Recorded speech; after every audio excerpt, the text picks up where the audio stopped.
During this time, Ron was writing an avalanche of publications, and they were required reading for all followers. He went off to Europe, and even his son, by his first marriage to Polly, L. Ron Hubbard Jr., joined Scientology. It wasn't until 1953 that Ron began to wonder about a religion. And he wrote in a letter to Helen O'Brien about the possibility of making Scientology a religion. It was come to pass pretty soon, for in December of 1953, 3 churches were formed. The Church of American Science, the Church of Scientology, and the Church of Spiritual Engineering.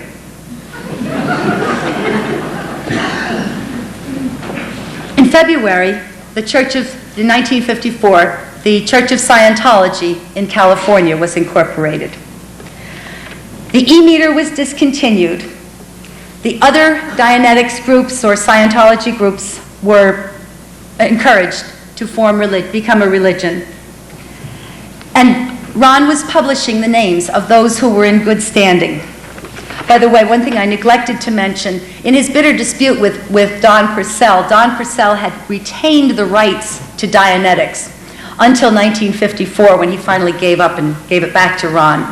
And now Scientology and Dianetics could work together. In 1955, Ron produced an interesting publication. We weren't really sure until recently that Hubbard himself had written it, but now there seems to be fair documentation. It's mentioned both in Russell Miller's book, Barefaced Messiah, and in Bent Corridan's book, L. Ron Hubbard, Messiah or Madman. The brainwashing manual was, I guess, kind of making Scientology topical, but with what was happening in the government, with the McCarthy hearings and with the returning Korean prisoners of war. And it was supposed to be a lecture given by Beria, who was one of the architects of Stalin's purges. And it showed how you could take over a country psychopolitically. Bent Corridan changes the word communist to Scientology, and it gives it an interesting ring. I did the same thing when I read it. To quote from it, "The changing of loyalty consists of the eradication of existing loyalties. You can do this in 2 ways. First, you show that the loyalties have harmed a person, and the second, by eradicating the personality itself." That was the brainwashing manual. Hubbard, by this time, was traveling to England, and in England in 1955, they experimented with an interesting way of recruiting people into Scientology. They were called casualty contacts. Very loyal members were to read the obituaries and go make a call on anyone who was recently bereaved. At this time, they also put ads in the paper asking for people who had had polio or who had arthritis, who wanted to be experimented on. Anything to get people to come. By 1956, 60 Scientology books had been published by Hubbard. And by 1957, they had invented a new E-meter, and the E-meter was back to help us once again prove the existence of past lives. The E-meter is a now fancy little gadget. In fact, I believe you can spend more than $3,000 for one currently. But basically, you hold it measures the galvanic skim response, and you hold onto 2 cans, and the needle goes back and forth. Hubbard invented a ream of terms for the way that the needle moved. My favorite term for one of the needle moves is rock slam. I'd like to see a needle go rock slam. I'm not a fan of polygraphs, and I really don't have too much faith in them. I'm quite skeptical about them. When Al wrote about the polygraph, he said that Nixon said, "Well, I don't know what it does, but it scares the hell out of them." Well, I think that's probably much of the success of the polygraph. But the E-meter is different. The E-meter, according to Robert Kaufman, quoting L. Ron Hubbard, quote, "The E-meter is never wrong. It sees all. It knows all. It tells everything. Kaufman went on to say, the e-meter was the cornerstone of Ron's mystique, the only ingredient in his recipe of tangible nature. Whenever he needed to prove anything, he'd fall back on the needle reeds. If something were to mar one's respect for the omniscient meter, the entire edifice, built on faith, stupidity, or whatever, was in danger of crumbling. And the e-meter is still used today. By 1959, Ron had bought a mansion in England called St. Hill Manor. He was married still to Mary Sue Hubbard, and they had 4 children, 2 girls and 2 boys. And by 1959, there were some interesting other procedures instituted. All staff had to be security checked on the e-meter. And his son, by his first marriage, L. Ron Hubbard Jr., blew. That's Scientology for leaving. His mother died, and Ron Hubbard was looking for a country that he could take over. By the early 60s, he was offering Scientology to President Kennedy. And in spite of that, the FDA raided the headquarters in the District of Columbia because they felt that the e-meters were being used to practice medicine without a license and promising undue cures. By 1963, which is AD 13, not Anno Domini, after Dianetics, Ron again went back to Pasadena, but not in quite the same way as he'd come the first time. He announced that he'd visited heaven, not once, but twice, 43 and 42 trillion years ago. When he'd come 43 trillion years ago to heaven, it was a little town on another planet. And you know what? It was just like Busch Gardens in Pasadena.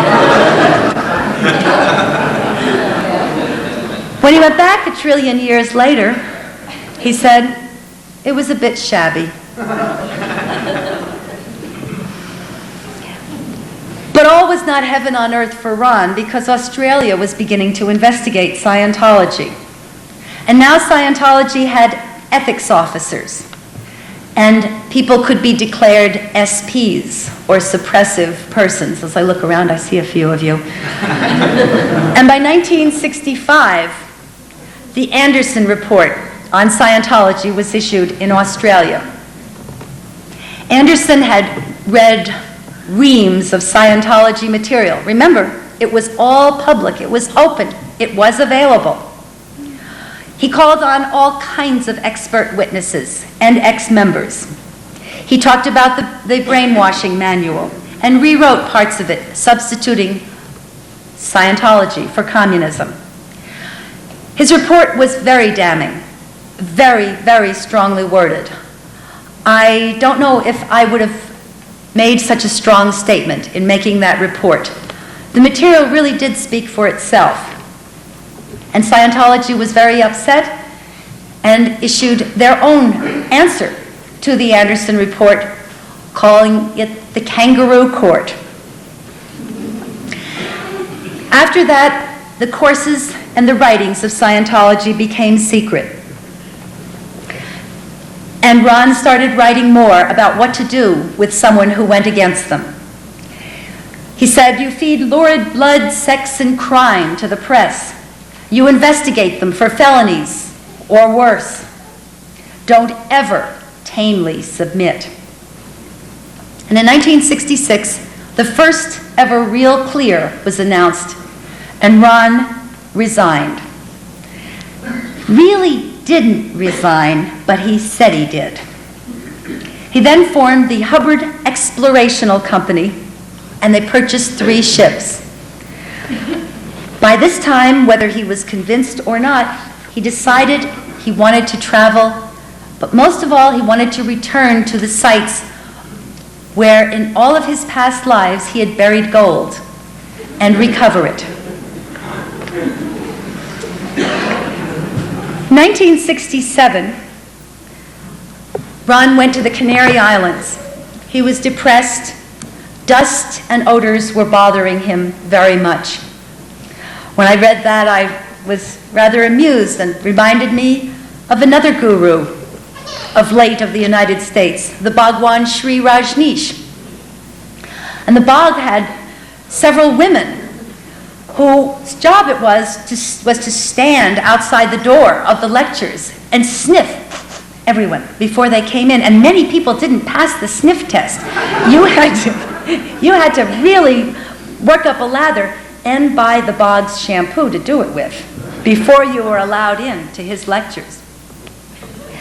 But on Las Palmas, Hubbard did right. And what came out of his time there is what is called OT3.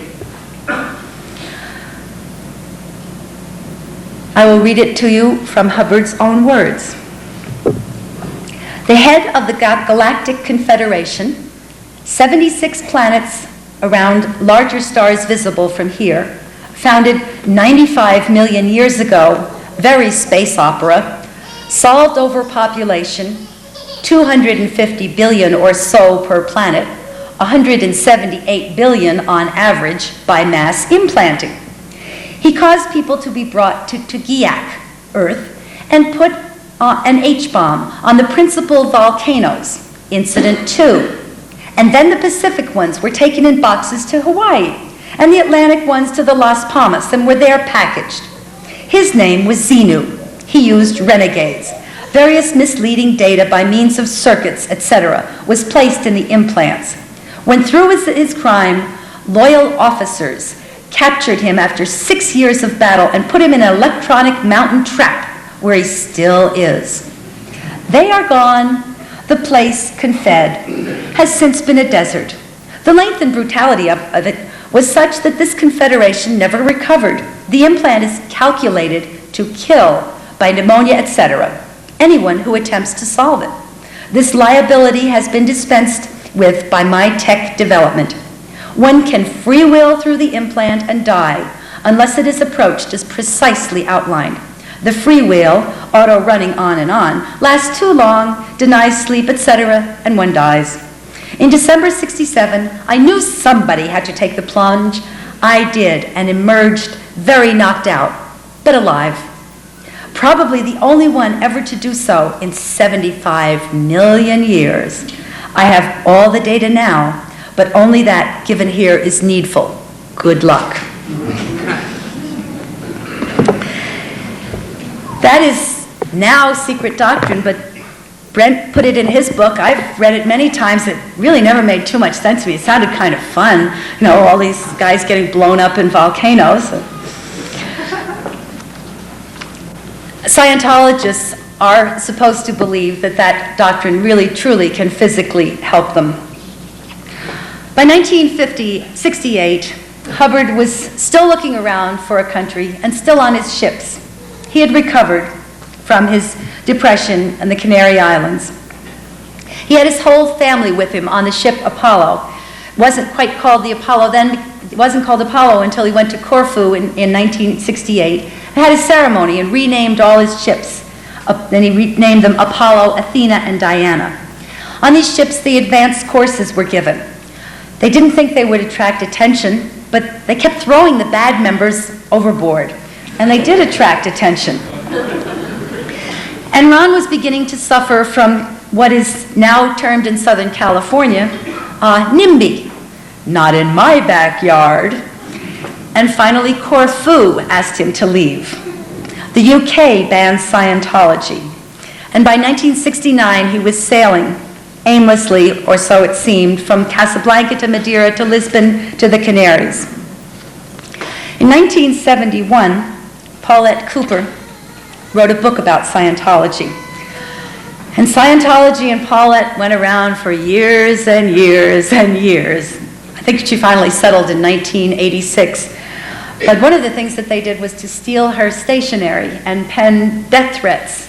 And she was arrested, and she couldn't convince anybody that she really hadn't done any of this. She didn't do anything. They also had put her name and phone number in every phone booth that they could find in Manhattan in order to get her obscene phone calls. You can imagine how they put it on the wall of the phone booth. They also added her name to the mailing list of many pornographic publications so that she would be also treated to this literature arriving at her home. And in 1971, the young life of Susan Meisner ended. Susan was 23 years old from Greeley, Colorado, and she had joined Scientology and gone aboard the Apollo. I've spoken with her father. Soon before her death, she got a letter. Her father got a letter from her, and she seemed very happy and very excited. The next thing he knew, he had a telegram from Scientology saying that she was dead. He immediately went on the plane to, I think they were in Morocco at that time. He wired that they should not bury her. He was coming for the body. He had no idea what he was up against. He tried to do a logical investigation and really failed. He found that she had already been buried by the time she was there, and the only story that he ever got from Scientology was that she had died with a white dress on, with her arms folded, the bullet hole between her eyes, and a gun in her hand.